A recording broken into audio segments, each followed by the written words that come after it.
Hello everyone,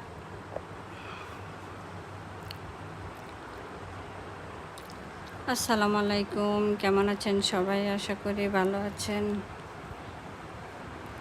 এই তো আজকে আসলাম ছাদে, সবজি নেই, ভাবলাম গাছ থেকে সবজি পেরে আনি, দেখি কী সবজি পাওয়া যায়। এখানে এসে দেখি আমার পুঁই গাছটা পড়ে আছে,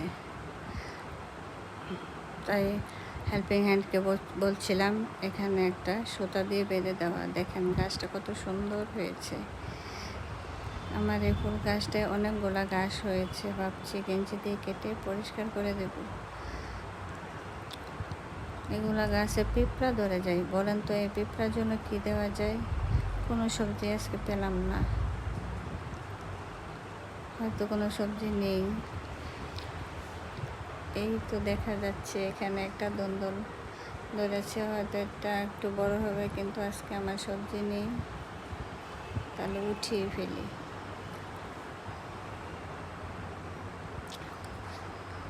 আমি ছাদ থেকে এসে এখানে তরকারি বসার জন্য কড়াইতে তেল ঢেলে দিলাম।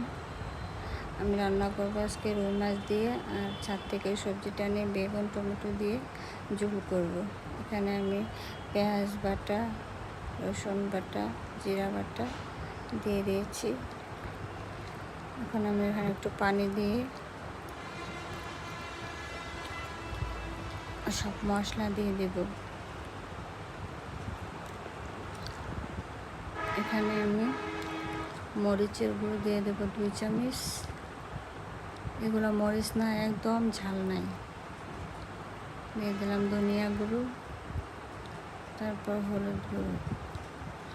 এখন আমি আরেকটু পানি দিয়ে মশলাটা কষিয়ে নেব। এই তো আমার মশলা কষানো হয়ে গেছে। এখন আমি মাছগুলো দিয়ে দিলাম। মাছগুলো দিয়ে আর একটু পানি দিয়ে মাছটাকে কষিয়ে নেব। আসলে মেয়েদের রান্নাঘরে জীবন শুরু, রান্নাঘরে জীবন শেষ। মেয়েদের নিজের বাড়ি পরের বাড়ি বলতে কোনো কিছুই হয় না।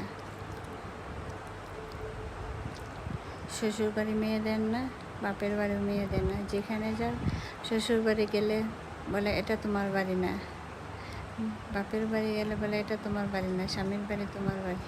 মানুষের জীবনটাই আসলে এরকম। মেয়েরা আসলেই অবহেলিত। এই তো আমার তরকারিটা কষে এসেছে। এখন আমি এখানে ঝোল অ্যাড করে দেব।